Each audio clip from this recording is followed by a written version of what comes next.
El acontecer de América Latina, Estados Unidos y el mundo con Red Mundial de Noticias. A través de Radio Cántico Nuevo. Red Mundial de Noticias con Johnny Romero. Comienza ahora. Hola, ¿qué tal?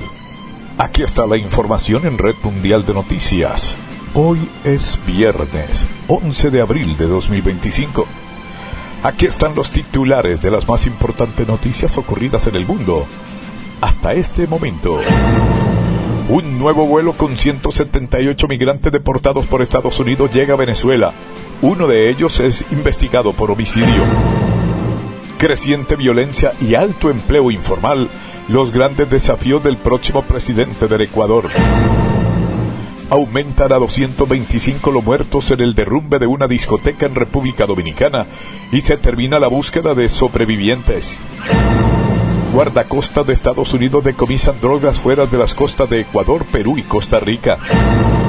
Nicaragua pide de nuevo a la CIJ ser parte del caso contra Israel por genocidio.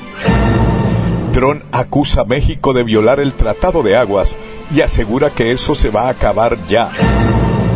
Muchos migrantes dejan refugio de Nueva York por miedo a expulsiones masivas.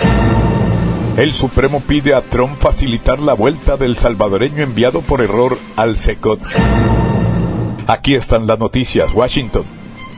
El Tribunal Supremo estadounidense pidió hoy a la administración de Donald Trump facilitar la vuelta a Estados Unidos del salvadoreño Kilmar Abrego García, enviado a la megacárcel Centro de Confinamiento del Terrorismo CECOT en su país natal por un error administrativo. El fallo del Supremo mantiene parcialmente una orden de una corte en menor instancia, señalando que el gobierno debe traer de vuelta a Abrego y permitir que su caso migratorio continúe siendo procesado, como si no lo hubiera enviado de manera impropia a El Salvador. Sin embargo, los jueces no precisaron un plazo límite para ello y pidieron al Tribunal del Distrito de Columbia que aclare cómo el Ejecutivo debe efectuar ese traslado para que la orden judicial no choque con el privilegio del Ejecutivo para manejar la política exterior del país. El caso de Abrego García ha sido señalado por políticos y organizaciones para criticar la campaña de deportaciones masivas de Trump. El salvadoreño de 24 años tenía un estatus legal en Estados Unidos que lo protegía de la deportación y está casado con una ciudadana estadounidense. Abrego, quien residía en el estado de Maryland, huyó de El Salvador por las extorsiones y amenazas que él y su familia recibieron por parte de la pandilla Barrio 18, de acuerdo con documentos judiciales presentados por su defensa. La decisión del Supremo, redactada por 3 de los jueces liberales del tribunal, critica duramente los argumentos judiciales del gobierno para justificar su deportación y detención. La justificación del gobierno implica que puedan deportar y encarcelar a cualquier persona, incluyendo ciudadanos, sin consecuencias legales, antes de que una corte pueda intervenir, señala el documento. Las autoridades migratorias estadounidenses calificaron el envío de Abrego como un error administrativo, pero alegan que no tienen potestad para devolverlo a Estados Unidos porque ahora está bajo custodia de un gobierno extranjero. La administración de Trump sostiene además que Abrego García, quien no tiene antecedentes judiciales en Estados Unidos que lo vinculen con el crimen organizado, es un miembro de la pandilla MC-13 que no debe regresar al país. El gobierno de Trump llegó a un acuerdo con el presidente de El Salvador, Nayib Bukele, para poder enviar a migrantes detenidos en Estados Unidos hacia el CECOT, una prisión notoria por las denuncias de abusos a los derechos humanos.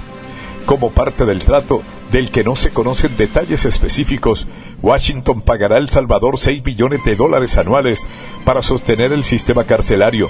Los abogados de Abrego defienden que la decisión de enviar a su cliente a El Salvador viola la Constitución de Estados Unidos, ya que no se le garantizó un debido proceso. Si no se permite su retorno a Estados Unidos, subrayó Ama Forpil-Hutzer, una de las abogadas del caso, se envía una señal de que el gobierno simplemente puede secuestrar a alguien en las calles, desaparecerlo en cuestión de días a otro país y lavarse las manos. Es un precedente muy grave y todos estamos en riesgo, subrayó. El gobierno de Trump ha enviado al CECOT un total de 232 migrantes, en su mayoría venezolanos, acusándolos de pertenecer a la banda criminal Tren de Aragua. Sin embargo, según un análisis publicado por el portal Bloomberg, Un 90% de los más de 200 hombres que Estados Unidos tienen encarcelados en el país centroamericano no tienen antecedentes penales en territorio estadounidense. Washington. El precio de los huevos en Estados Unidos aumentaron el mes pasado hasta llegar a un máximo histórico de $6,23 por docena, de acuerdo con la Oficina de Estadísticas Laborales de Estados Unidos. En febrero de 2025, el precio promedio de una docena de huevos ya había alcanzado un récord al situarse en $5,89, mientras que en enero estaba en $4,95. Aunque hubo un descenso en el precio mayoritario de los huevos en marzo, el escenario no es alentador para los consumidores minoristas y las empresas que dependen de este producto, cuya demanda suele ser elevada en el país norteamericano hasta después de Pascua, que se celebra el 20 de abril, cuya tradición es decorar huevos y esconderlos para que los niños los encuentren. La semana pasada la Casa Blanca confirmó que sigue en marcha la tradición de hacer rodar huevos en Pascua por el jardín del recinto presidencial, pese a la preocupación del aumento de los precios. El llamado desfile de huevos de Pascua está programado para el 21 de abril y contará con 30,000 huevos que serán decorados por los invitados. Debido al aumento del precio de Estados Unidos, autorizó en enero la importación de huevos de Brasil para el consumo humano, y las exportaciones de este producto de Brasil se triplicaron en marzo hasta las 2.705 toneladas. En marzo, Trump culpó a su antecesor, el demócrata Joe Biden, por el elevado precio de los huevos, pero parte de la inflación en los huevos a principio de año se debió en gran parte a la gripe aviar, que provocó el sacrificio de millones de gallinas. Nueva York. El comisionado de inmigración de Nueva York, Manuel Castro, dijo que hay mucha incertidumbre entre los inmigrantes que están dejando los albergues en la ciudad. Algunos han buscado ayuda en iglesias debido a la política de deportaciones masivas de la administración del presidente Donald Trump. Estamos entrando a otra fase de la llegada de los inmigrantes a Nueva York, con el cierre de hoteles y otras instalaciones que se han usado como albergues tras 2 años de una ola migratoria que trajo a esta ciudad a más de 200,000 migrantes, comentó Castro, que asistió junto a otros jefes de agencias y otros funcionarios a un evento encabezado por la alcaldía de Eric Adams. Aún así, quedan aún 40,000 inmigrantes al cuidado de la ciudad. El cierre de los albergues anunciado por Adams debe estar completado para junio, entre ellos los que fue uno de los hoteles más reconocidos en Nueva York, el Roosevelt, que tras la pandemia no reabrió sus puertas, pero luego la alcaldía lo convirtió en centro de operaciones para los recién llegados y en albergues para familias con niños. Castro dijo que ese flujo de inmigrantes ya se detuvo como resultado de que ha disminuido el cruce de indocumentados a través de la frontera con México tras la llegada a la presidencia de Trump.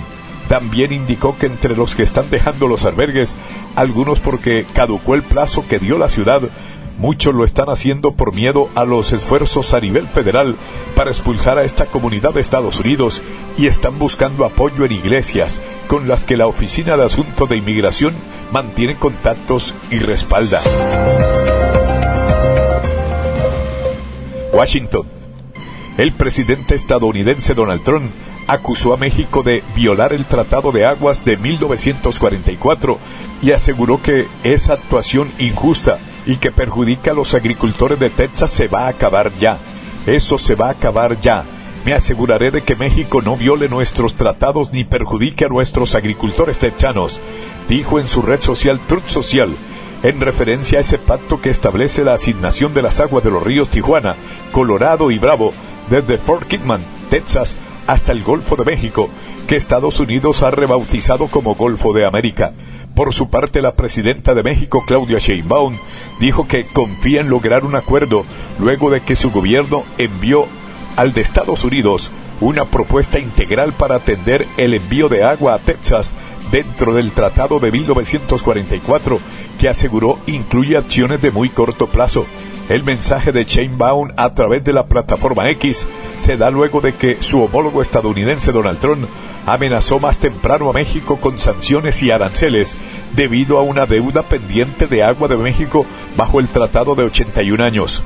Estoy segura que como en otros temas se llegará a un acuerdo, dijo Claudia Sheinbaum en la publicación en la red social. Sheinbaum detalló que instruyó a los titulares de la Secretaría de Agricultura y de Desarrollo Rural y de Relaciones Exteriores, así como la Secretaria de Medio Ambiente y Recursos Naturales, que de inmediato hagan contacto con la Secretaría de Agricultura y el Departamento de Estado del gobierno estadounidense.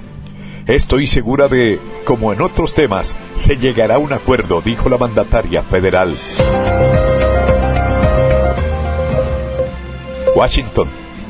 El presidente de Estados Unidos, Donald Trump, elogió a su homóloga mexicana Claudia Sheinbaum y anunció que 3 fábricas de carro que estaban en construcción en México finalmente se moverán a su país.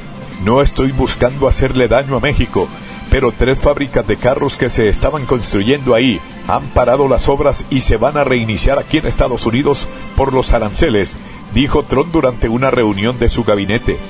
Según el mandatario, esto no debería haber ocurrido nunca.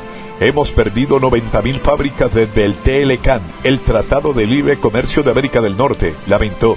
El republicano dijo que Sheinbaum es una mujer fantástica y muy buena, y apuntó que personalmente le gusta México. Hemos tenido muchas conversaciones, es muy elegante, agregó sobre la presidenta. Ambos países viven un momento de tregua después de que en las primeras semanas de su segundo mandato el republicano anunciara que castigaría a México y a Canadá con un arancel del 25% por considerar que no hacen lo suficiente contra la inmigración irregular y el tráfico de fentanilo.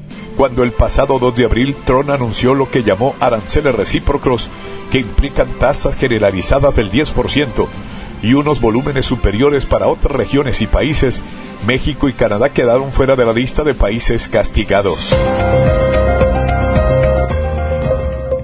Nueva York.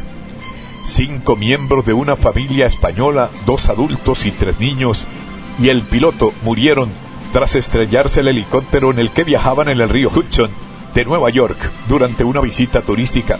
El accidente ocurrió alrededor de las 3:15 de la tarde, cerca de la autopista West Side de Nueva York, al oeste de Manhattan. Estamos orando por las familias y damos gracias a los rescatistas, dijo el alcalde de Nueva York, Eric Adams, en la conferencia de prensa en la que ofreció detalles de este accidente. Informó que después de que el helicóptero se estrellara, las autoridades recibieron llamadas al número de emergencia 911 y de inmediato se desplegaron equipos por tierra y agua. Sin embargo, 4 de las víctimas habían muerto en el lugar del accidente y otras 2 en el hospital al que fueron trasladadas. Las noticias que hoy nos llegan del accidente del helicóptero en el río Hudson son devastadoras. 5 españoles de una misma familia, 3 de ellos niños y el piloto, han perdido la vida. Una tragedia inimaginable, dijo el presidente del gobierno español, Pedro Sánchez, acompañando en el dolor a los allegados de las víctimas en este momento tan desgarrador, añadió en una publicación. La gobernadora de Nueva York, Kathy Hochul, lamentó que 6 almas inocentes hayan perdido la vida. Las causas del accidente no se conocen y las autoridades iniciaron una investigación.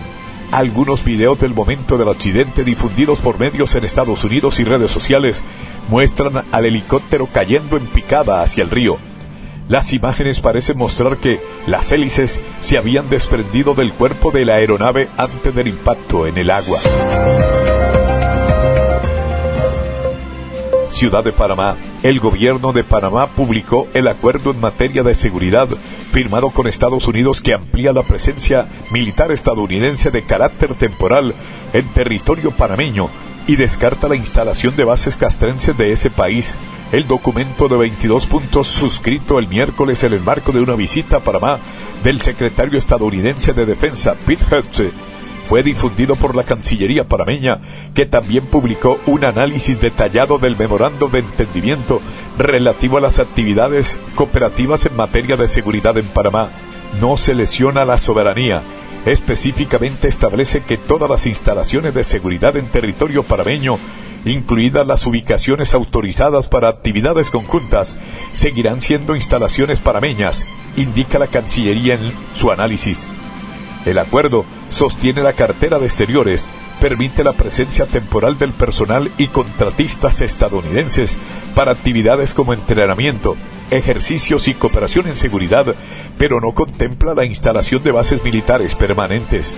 Por personal de Estados Unidos se entiende el Departamento de Defensa de Estados Unidos, incluidas organizaciones que lo conforman, toda la propiedad del Departamento de Defensa de Estados Unidos presente en territorio de la República Panameña y el personal civil y militar de dicho departamento, indica el anexo B, definiciones del memorando. Atención. La Guardia Costera de Estados Unidos descargó más de 44.550 libras de cocaína y 3.880 libras de marihuana por un valor aproximado de $509,9 millones en el puerto de Everglades, en la Florida, incautada fuera de las costas de Ecuador, Perú y Costa Rica. La tripulación de Escampavia James de los guardacostas trajo las drogas a la Florida el miércoles tras 11 interceptaciones a embarcaciones durante operativos en el Océano Pacífico Oriental y detuvieron a 34 presuntos narcotraficantes que fueron trasladados a tierra para enfrentar un proceso judicial. Todas estas interceptaciones están vinculadas a investigaciones criminales de socios federales y a organizaciones criminales transnacionales y terroristas extranjeras como el Clan del Golfo, el Cartel de Sinaloa y el Cartel Jalisco Nueva Generación, dijo la Guardia Costera.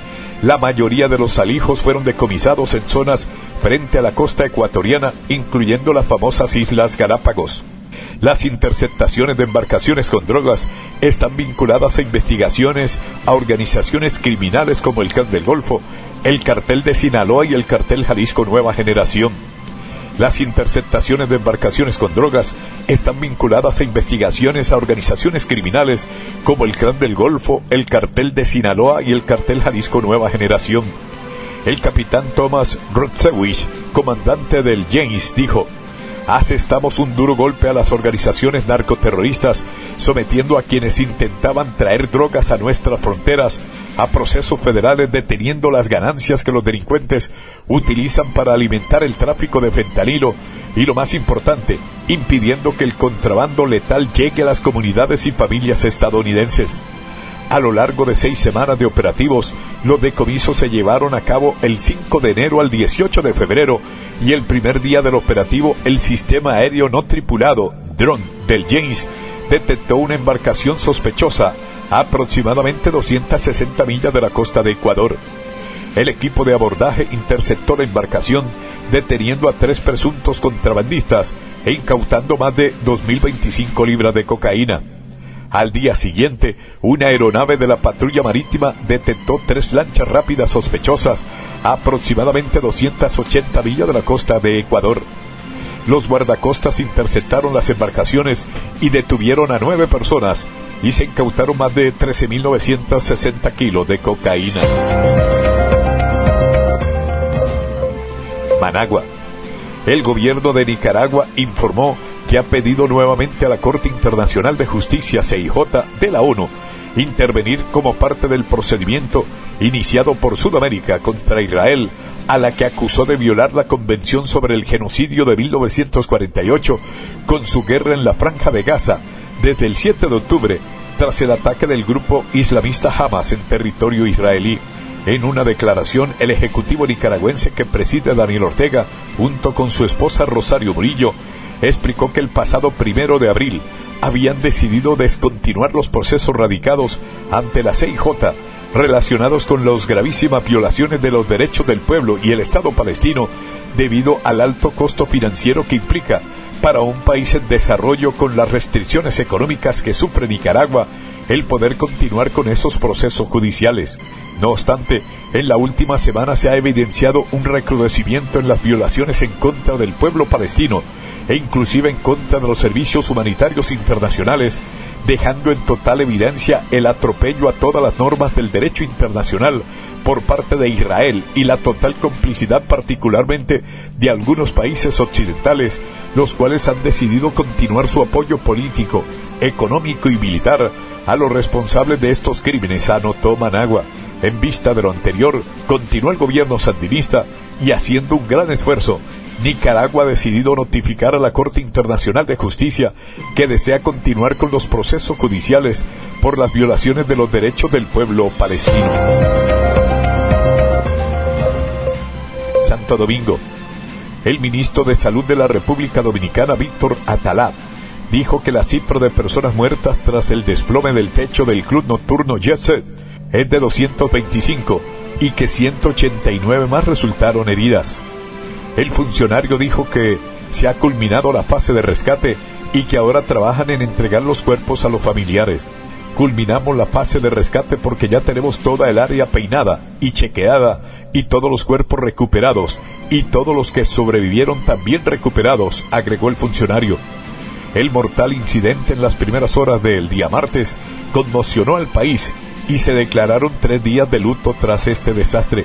Un comunicado oficial del Centro de Operaciones de Emergencia dijo que todas las posibilidades razonables de encontrar más sobrevivientes se habían agotado y el enfoque de la operación ahora está puesto en la recuperación de los cuerpos.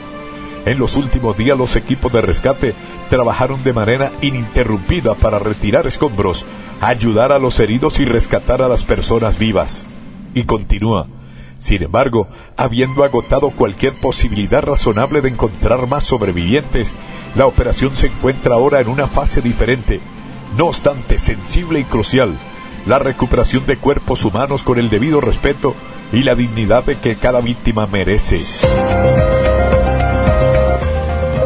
Lima. La presidenta del Perú, Dina Boluarte, reiteró que su gobierno trabaja para resolver el incremento de la criminalidad en Lima y la provincia vecina del Callao, aunque consideró que paralizaciones como la que hicieron las empresas del transporte público ayer jueves no van a evitar las acciones de esta lacra social. En nuestro gobierno entendemos la situación de nuestros transportistas y les digo que estamos con ustedes, trabajando para dar una solución a este problema de criminalidad que nos afecta a todos, no solo a ustedes, señaló Boluarte. Agregó que ante el gran incremento de los casos de extorsión y crímenes cometidos por sicarios, el Ejecutivo está trabajando diariamente para darles más seguridad a los transportistas y lamentó que la paralización de sus actividades afecte el movimiento habitual del trabajo en la capital peruana. Boluarte dijo que la Policía Nacional del Perú trabaja en las estrategias para combatir la criminalidad, pero remarcó que esta tarea también le compete a la Fiscalía y al Poder Judicial para no dejar libres a esta lacra social y al Congreso para darles mejores leyes. Quito. El mandatario ecuatoriano Daniel Noboa y la izquierdista Luisa González se medirán este domingo en el balotaje presidencial en el que los ecuatorianos decidirán quién guiará al país los próximos 4 años. Noboa, del movimiento Acción Democrática Nacional de centro derecha, y González, que va por el partido Revolución Ciudadana del expresidente Rafael Correa, fueron los más votados en una apretada primera ronda de febrero, en la que el mandatario obtuvo 44,17% de los votos y la abogada el 44%. Quien resulte electo el domingo tendrá como principal desafío la lucha contra el creciente violencia criminal que se expresa a diario a través de sicariatos, secuestros y extorsiones. Ciudad de México.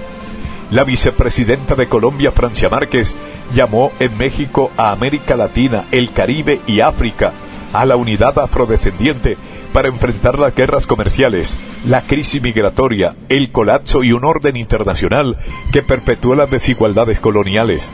Hoy más que nunca es urgente reconectar nuestra diáspora, no solo desde la memoria, sino también desde la diplomacia, la cooperación, la cultura y el comercio, señaló Francia Márquez al intervenir en el primer panel internacional de mujeres afropolíticas que se realizó en el Senado mexicano. La colombiana subrayó que en Latinoamérica la democracia ha resultado vacía para las comunidades afrodescendientes, por lo que su llegada a la vicepresidencia es una oportunidad para transformar las estructuras de opresión. La democracia tal como ha sido concebida muchas veces no nos dice nada, nos resulta vacía. La democracia no es solo ocupar un espacio de participación política, es ante todo la transformación real de las condiciones de vida de la gente. Una democracia verdadera se traduce en dignidad para el pueblo, aseveró. Precisó que al hablar de democracia, lo primero que debe reconocerse es que los sistemas políticos de la región no fueron diseñados para las mujeres afrodescendientes. Fueron construidos desde una visión colonial, patriarcal, racista, argumentó. Sostuvo que, Si bien las mujeres han empujado la puerta para ocupar espacios de representación política, es difícil estar en lugares de toma de decisión en favor del pueblo, pues muchas veces la representación solo es simbólica, y por ello, los sistemas políticos sostienen como estructura de dominación la violencia. Caracas. Un nuevo vuelo con 178 migrantes deportados por Estados Unidos aterrizó en el Aeropuerto Internacional de Maiquetía, informó el ministro del Interior y Justicia de Venezuela, Diosdado Cabello, momento después de la llegada del avión que partió de Honduras. De las personas que llegaron en la aeronave de la empresa estatal Conviasa, 16 eran mujeres y los otros 162 hombres, dijo Cabello. Uno de los migrantes deportados es investigado en Venezuela por homicidio, expuso Cabello, sin revelar la identidad del acusado. Agregó que el sospechoso se fue huyendo del país después de presuntamente cometer el crimen, por lo que Venezuela solicitó su arresto ante la Interpol para que ahora enfrente los cargos en su contra. De acuerdo con cifras del Ministerio del Interior y Justicia, en lo que va del año, casi 1.500 migrantes venezolanos han sido repatriados a Venezuela desde Estados Unidos. Caracas ha reiterado que la gran mayoría de esos migrantes no tienen antecedentes penales y ha rechazado los señalamientos de Washington de quienes migran a territorio estadounidense pertenecen a pandillas o cometen crímenes. Amigos oyentes, por el día de hoy llegamos al final de Red Mundial de Noticias. Mi amigo personal Federico Santiago y Johnny Romero les acompañamos. Les invitamos el próximo lunes a nuestra emisión diaria de noticias. Feliz fin de semana para todos. Hasta pronto. Bye.